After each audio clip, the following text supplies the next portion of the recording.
I don't necessarily like random elements in video games, so maybe that's just, excuse me, maybe that's just me being, you know, looking at them unfavorably regardless. But, you know, like I said, I think consistency counts for so much, and any elements that don't have this consistent element to them, at least some consistency to them, are a little frustrating.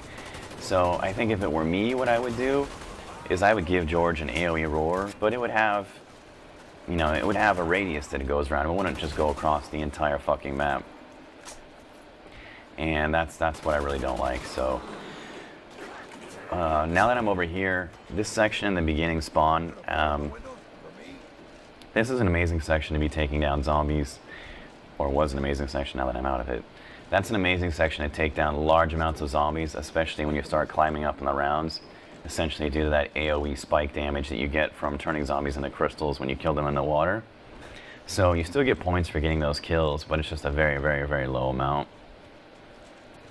But that being said, when ammunition is at a premium and you're at level 30 plus or something and zombies are starting to take quite a few hits, it's one of the ways to get to take them down and still conserve ammunition. And because they're all spawning so rapidly, it's also a very safe way to get it done as well. So now you've seen, I've got my PhD flopper. It's, you do the Flosberry flop or whatever that is, and works really well, I think up till about level 20. That being said, I have seen all sorts of different errors with the flopper. I've done the crowd surfing maneuver where you go to dive, and instead of diving next to the zombies, you basically like sail over and like float on top of their heads, and then they just beat the shit out of you via crowd surfing or something. I don't know why that happens. Also, the advantages of PhD flopper, as most people probably know, you take no fall damage, no explosive damage. So when you're running that circuit and you have Mustang and Sally running around, you're running faster because you have pistols out. And then the danger of being caught in a pinch, at least until you get to about level 30, is more or less gone. Because you just aim down and shoot your feet and kill all the zombies that are there. And as easy as that. So, and then you're gone out of the pinch. The downside is obviously you don't have much ammunition and you don't get a whole lot of points for killing zombies that way. So, another weird element, I guess, to the flopper is one of my favorite ways to escape zombies is to run up to the top of the lighthouse, and then basically my idea was to flop down and do this ultimate flop at the bottom. But if you do that, you go down the zip line, and so even though you're not jumping and all you're doing is quote unquote diving, well, anyway, you can't do it. So that area that you just saw me into at the back of that circuit is what I call my my happy place, my little safe zone.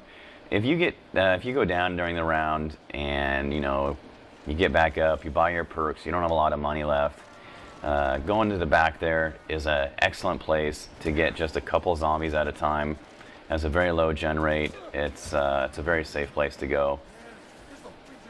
And you basically take zombies down one at a time, and look at this guy, it's not going down. You take zombies down one at a time and knife them for maximum points. And even though you're not getting a lot of zombie kills, you're still getting a large amount of points because you're knifing each and every single kill. And then the other big bonus is it's very, very safe. So you're probably not going to die when you go down there. If you do, well, I don't know, if you can't handle that area, you probably can't handle any area. So it's a real great spot to go, especially if you just want to play things safe. It reminds me a lot of actually the area up top of the ship where the zombies just slowly funnel at you from one of basically two locations, and you have some prime escape routes, either going down on a launch pad or taking a zip line. As long as you park yourself over here close enough, the zombies tend to only run out the stairs. Will occasionally come over to the side, but for the most part, it's just not an issue. And if they do, you just fall off and you're gone. You've escaped. So, really, really cool area up here. Also, it is possible to launch George off this escape pad. I didn't know that the other day, and easy way to get rid of George. So whoever's up there, not only do they get a great spot to more or less stay out of danger, but when George comes up, it's easy to get rid of him, launch him over here, let the guys deal with him on this side. So now you've got Juggernaut, Stamina, PhD Flopper, Mustang and Sally. You know, it's round 10, solo. You are essentially set for the rest of the game. I don't want to say that there's no way you can die, because it's always possible to die. But, you know, obviously playing with 0 ping, and you're really set up now with just about everything, there's very, very, very small chance of dying now. You've taken more or less all the hazards of running this circuit out of the equation, and very, very, very easy to just park yourself over there, run that circuit, get the zombies spawning in very, very quickly, and just do your thing. So you know, this game, like most games that you know, I don't want to say master, because I feel like I'm a long ways off from mastering this. I feel like I'm halfway as decent at this level. Still have a ways to figure things out and figure out some runs and some escape techniques. But and then I also think that taking the Mustang and Sally PhD Flopper explosive route is kind of an easy way out. It's it just feels like it's cheap to me. It's kind of, I remember I was playing Dead Space and I had a couple guys comment like, well, hey, you're playing Dead Space and you're not using that time freeze whatever technique that you have. And you know, I was like, you're absolutely right, I'm not. I just feel like it's such a crutch and it's an easy way out. And I think the PhD Flopper explosive route is the same way. But that being said, it's really, really, really easy to get pinched in this game. And unless you're basically taking a point more or less at the top of the ship, it's too, I don't want to say it's too dangerous not to have that, but especially after round 30 or something like that, it's pretty dangerous not to have some kind of explosive. But, and then if you have an explosive, you almost have to go PhD Flopper. You don't have to, but if you get pinched, you're not going to be able to shoot down at your feet and get out. So, yeah, it's possible to get around it, and I think that's something that I want to work at doing as time goes on, is just getting better with guns. And to me, that feels a little crazy right now.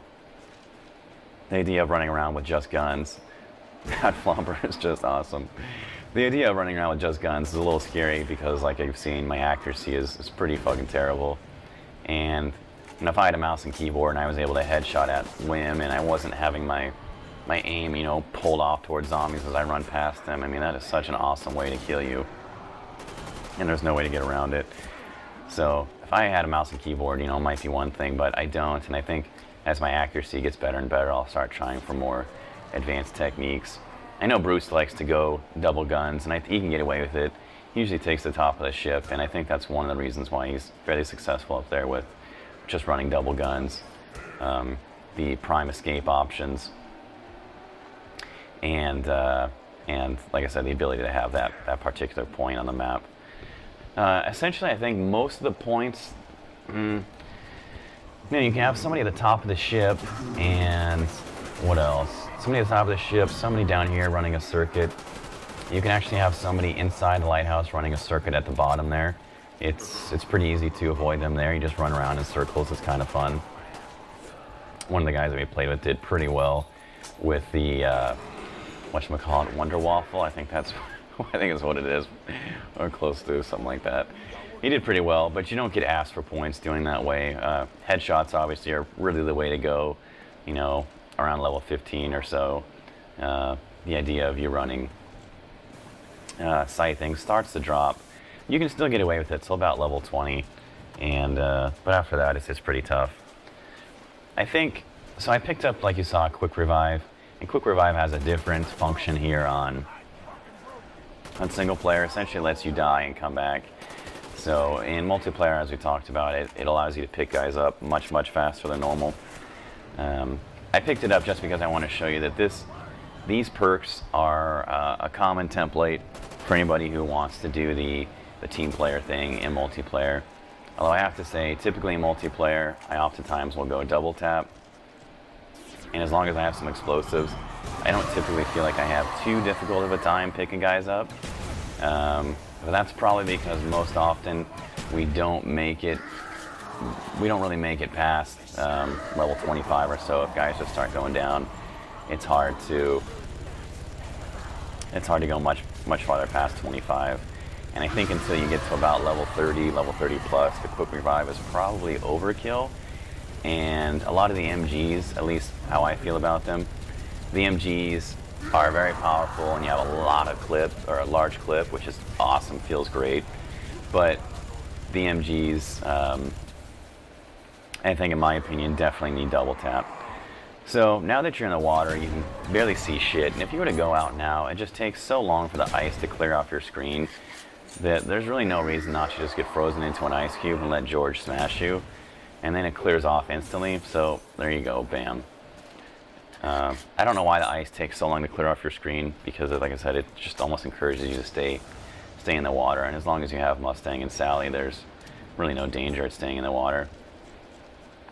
So now that I have PhD Flopper, once again, I can just take the no skill way out, throw a grenade at my feet, run up here, try to play the box a little bit, and let's hope I get something good. Probably not going to, because the box hates me. One of the things I've talked to Bruce about a little bit, it's actually his idea. I'd love to take credit for it. I'm half tempted to. But essentially, it would be nice if there was some sort of area on this map where you could exchange a drastically not the right word, but a incredibly large volume of points for basically upgraded guns and choose more or less any gun that you wanted. You know, you get to round 30 and everybody's walking around with 20, 30, 40, 50, 60,000 points, something like that. You know, you're probably not less than 40,000 points unless you've died a few times, or you're not doing headshots, or you're doing something goofy. And so it would be nice if you could, you know, go up to the wall and pull a gun off that, you know, upgraded or not. You know, it would be nice to pull a gun off the wall where you could do that. It's basically a box gun or something. Because once you hit 40,000 points, there's no way that you can spend that. And then it just would keep the game moving faster. I think, you know, shit moves pretty slow as it is already. And once, you know, if you're killing George in multiplayer, and once you're hitting those higher rounds, you know, the zombies, there's so many zombies that are spawning. They're going all over the place. The rounds just take forever. I mean, I don't know if it's like an hour per 10 rounds, or that's what it worked out to, but I mean, it was a good solid 3 hours of playing when we hit 30 the other day, and you know, it's just not enjoyable. Like, you literally, if you want to go for the leaderboards, you probably have to pack a fucking lunch, maybe a dinner. I can't imagine, from what I understand, the guys that are at like level 60 plus are more or less modders. But if you were to hit level 60 plus, that way, I just can't even imagine how many hours that would take. It would be a phenomenal fucking breakthrough marathon gaming session. You'd be here for, I mean, I'd imagine a good, Jesus, at least 6 to 7 hours. I'd say bare minimum. So it's not really something I'm interested in. And to go back a little bit on what I was talking about yesterday, like with the randoms and things like that, it's a lot of fun to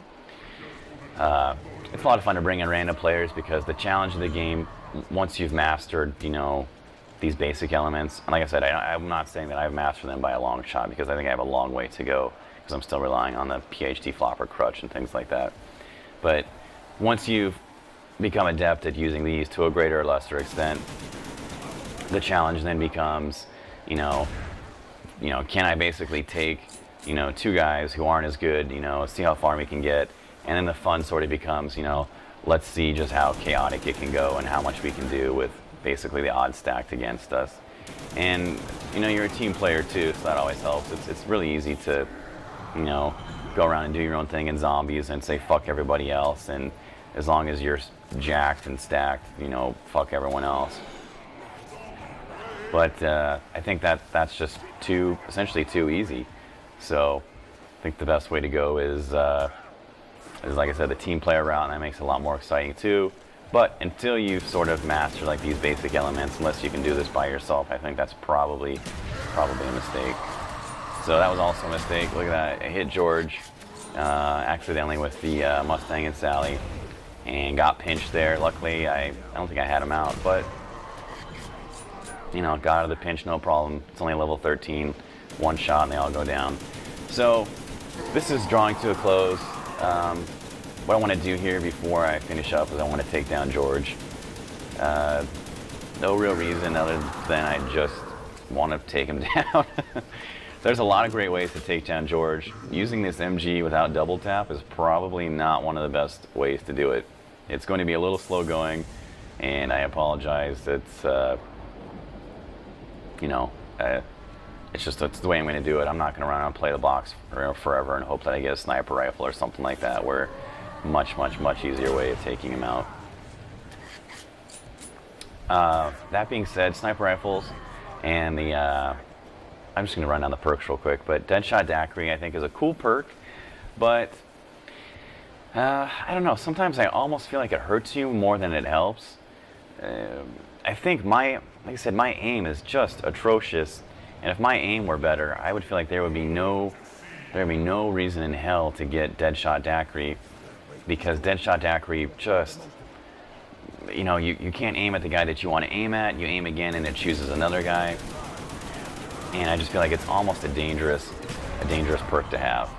There you saw I got caught in another sandwich, and I was kind of expecting it, so it's only round 14.